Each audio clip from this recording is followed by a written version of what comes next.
welcome to JDG Sport video number 7. Once a month we're going to do a feature-length episode with someone from the sports industry. I'm delighted to be here at the Halliwell Jones Stadium, which is just a stone's throw from our office in Warrington, with Adam Lear, who is digital and social media. Is that what you said? Digital and something out of those. Yeah. Doesn't matter. Basically, you do the digital marketing and social media for Warrington. Yeah. To start off with, just tell us a bit about yourself and how you got into it, really. Well, I went to university at UCLan in Preston, studied media production there. It was during my final year, set up a WordPress blog, started writing about rugby league. There's a website, I think it's called Nothing But League, and they picked that up, and I started just writing articles for them about rugby league, and that kind of led me down this path into sports journalism. Managed to get an internship at Super League in the RFL, and then that eventually led to a job here at Warrington. So what's your day-to-day like in terms of? It completely varies. You always come into work with about a list of 10 things, and then within an hour it's kind of doubled already.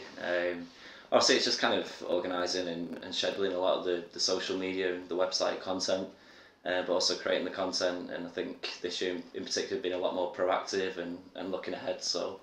A lot more planning and thought that's going into producing that content for weeks down the line as well.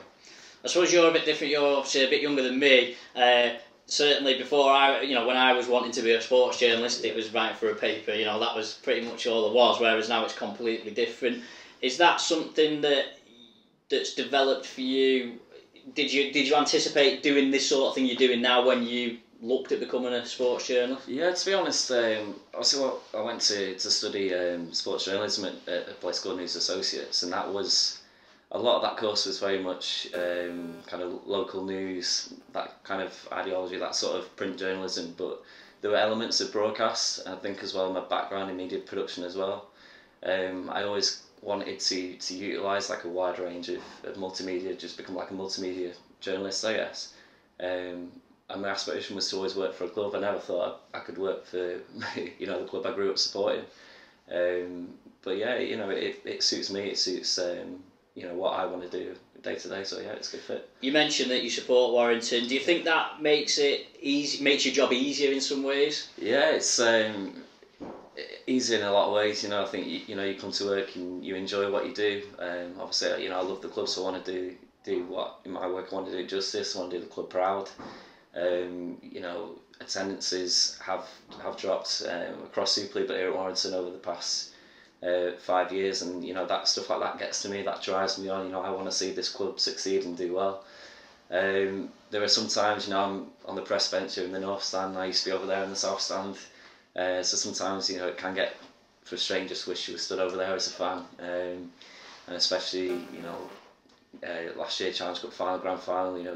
The defeats when you're around the squad as well, they're a bit harder to take. So it has its ups and downs, but on the whole, it's definitely a job I love doing. Yeah. I mean, you don't get this so much at Warrington because they're relatively successful. But how difficult is it to keep those emotions in check when maybe things are going wrong?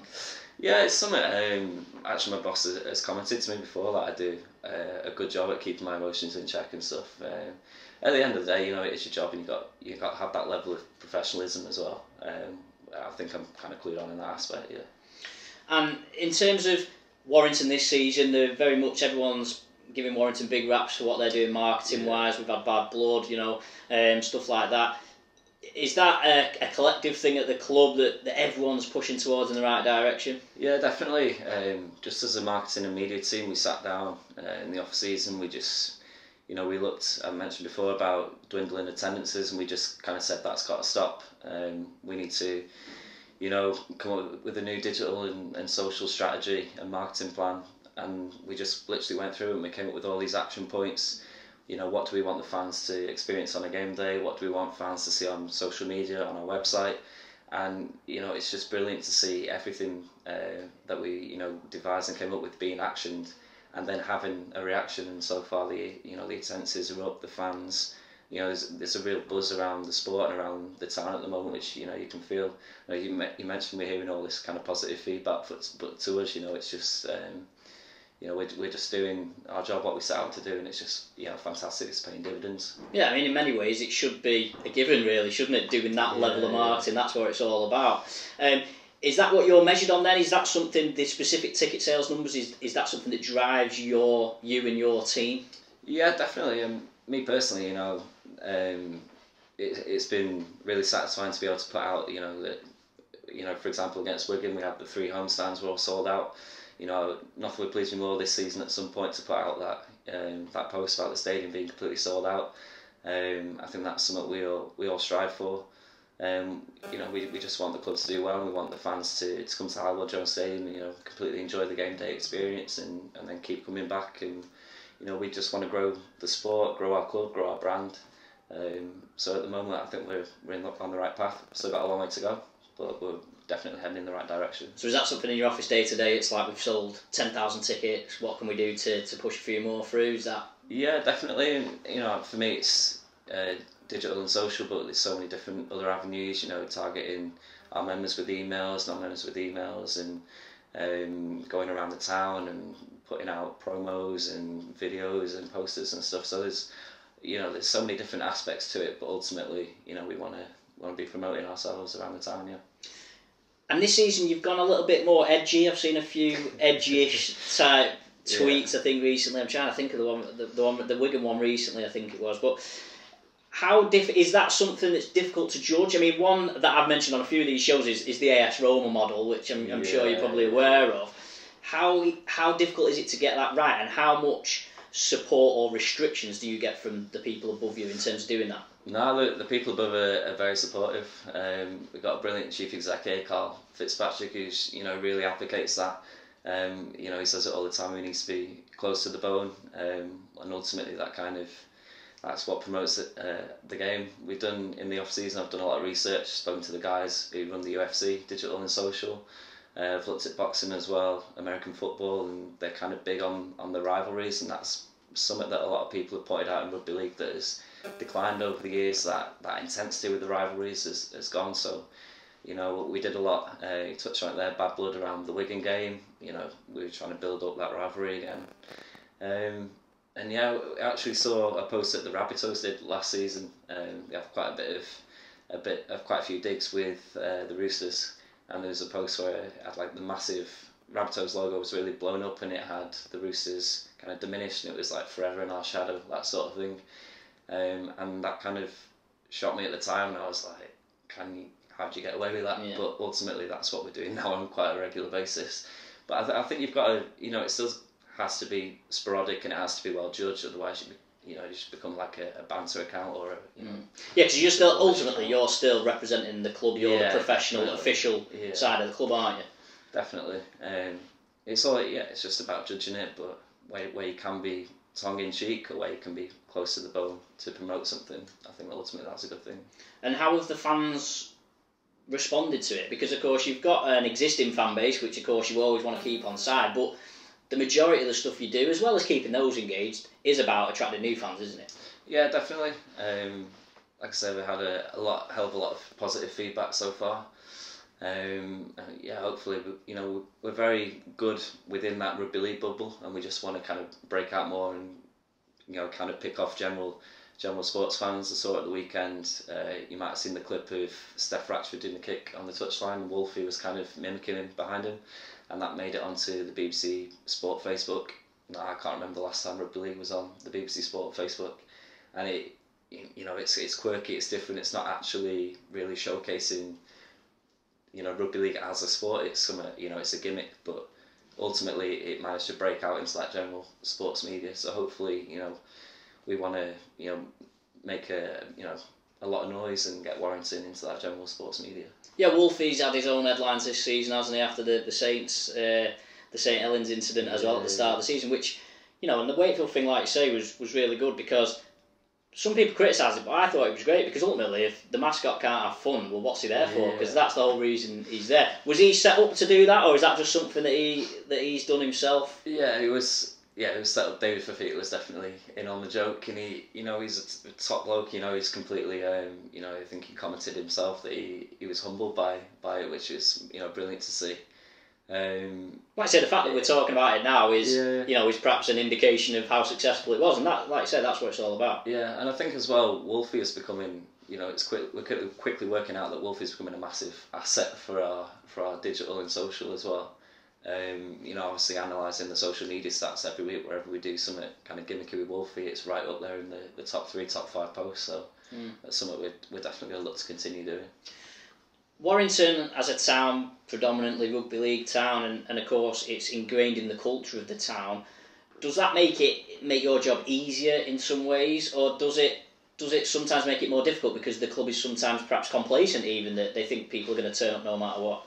Yeah, it's very saturated rugby league in Warrington. I think I don't know the specific numbers, but if you look at our membership postcodes of our members, you know, it's something like 96-97% are from Warrington, and obviously that's something, you know, we as a club, as a department, are looking to expand and grow into areas. We've done a lot of work already with areas such as Chester, you know, trying to expand and then ultimately go into Manchester, Liverpool, and just kind of grow as well. I think, like we said, what we do really well is rugby league, and we're in that rugby league bubble, and everyone in Warrington knows about Warrington Wars. But, you know, one of our tasks going forward, it definitely won't happen overnight, but our long-term goal of ours is to expand and grow out of that bubble as well. How difficult is it, or maybe difficult's the wrong word, but in many ways, is it almost like you want to rub off on the rest of rugby league, because ultimately Warrington can, I suppose, only be as big as rugby league is in some ways? Yeah, I think personally, you know, looking across the board, it's resources. I think here at Warrington, you know, we've got a small team. We've got a smaller team than people probably realise, but other clubs have got an even smaller team. There might only be 2 people in a whole marketing department, and that's, you know, there's only so many hours in a day. You know, ultimately, it's going to be difficult for those sort of clubs with the lack of resources to do this, you know, brilliant, compelling content that we do here at Warrington. You know, obviously that's going to change, and hopefully that'll, you know, people at other clubs will see what we're doing here, or, you know, what other clubs in other sports are doing, and kind of realising that media and marketing is the way to go, and that needs a lot of heavy investment, and it'll, you know, we're showing here that it's paying off. It can definitely pay off elsewhere, but yeah, it's frustrating for us to, you know, see as well. Like we touched on when other, you know, we made digs at other clubs, and we've kind of, there was one at Leeds with the Spygate post, a little dig we did there, and we got in touch with Leeds just saying, can we have a bit of banter back and forth on Twitter, try and promote the first game of the season. They said it's not really our style, it's something we don't want to do. You know, hopefully over time that, you know, clubs will see that, you know, Twitter wars and stuff, you know, even if it is staged and it might even come across as obviously staged, it does have that benefit ultimately of pushing tickets and, you know, yeah, driving crowds and stuff. One of the benefits of digital, I suppose, is that you can track as much of it as you possibly can, and, you know, if a tweet's had X million reach or X thousand views or whatever. Is that something that you guys look at quite a lot and see how those sort of numbers relate to ticket sales? Yeah, this year we've been doing a lot more on the analytical side, assessing what works and what doesn't work, but also kind of defining each social media channel. So something might do really well on Twitter, but not necessarily on Facebook. Right, okay, then let's just scrap that on Facebook. Let's utilise that for something different. I think probably a lot of people's frustration with probably my role in social media and why they're quite sceptical is probably it's quite difficult to monetize it and work out how much money that brought in specifically. But definitely, you know, without that, I think you definitely see, you know, a decrease in promotion and ultimately a decrease in money and stuff. So I feel like it's an integral part, even if you can't maybe put a specific number on how much that's brought in. I sort of appreciate your pain, because this is something, you know, I've worked in sport for 10 so years. Unless you go to the turnstile and ask every person what made them buy their ticket, you know, you're never going to know. I mean, like I say, it might be they might have read something in the paper, but they might have seen a Facebook post, and that's what drove them to come down to the shop to buy the ticket. And I mean, unless you specifically start asking, it's difficult to know. As well as the digital stuff, though, of course, you get the traditional marketing, and you know, there's always the argument of, oh, well, you put it on the website, but what about people who can't access the website? Is there a move from Warrington to move away, not necessarily away from offline, but is digital the priority now, really? Because I notice the boards around town, they're always the digital boards. There's no static billboard type stuff. It's all, you know, digital, very, very modern. And I suppose, is that the way you're going, because ultimately that's the future and that's where your next generation of fans are? Yeah, definitely. It's interesting. I mentioned, spoke to the digital and social guys at UFC in the off season. They actually, they don't do any print media, print advertising. It's completely online. It's completely on social media. You know, we've got a very kind of loyal fan base here of older people, but ultimately, the younger generations, the generation that we need to be targeting more, and that's something we're definitely addressing this year. Through digital and through social media. So yeah, like you say, that's definitely something that we're focusing on a lot more this year. And looking ahead to the rest of the season, what else have you got planned? Don't want to give too much away, but I've got this year, one of my main tasks was to devise what we call a content calendar. So I completely oversee every day of the year, and they're called hashtag holidays. So for example, National Handshake Day, something as novel as that, but also looking at to include kind of key events like on this day. You might have noticed we do a lot more of that this year, and we've got themed. Every home game is themed this year. So obviously we had Bad Blood for Wigan. Week before that for Castleford, it was Thursday Night Lights, which it's really good for us because that kind of gives us. So we have take that theme and then we break off the strand. Digital, social, comms, emails, and how that can relate to the overall theme and build into that messaging. Digs and close to the bow marketing, we've got a few of them planned. We've got one of them filmed already for Magic Weekend, which won't give away too much. A lot more planned in with Wolfie already as well. Like I mentioned, that's coming a really big asset for us. So yeah, a lot planned already. So lots to look forward to. Adam, brilliant. Yeah. Keep up the good work. Thanks for having us here at Warrington. Please do check out the Warrington Wolves website and of course their social media channels to see what Adam and his team have been up to. But that's full time from us for now.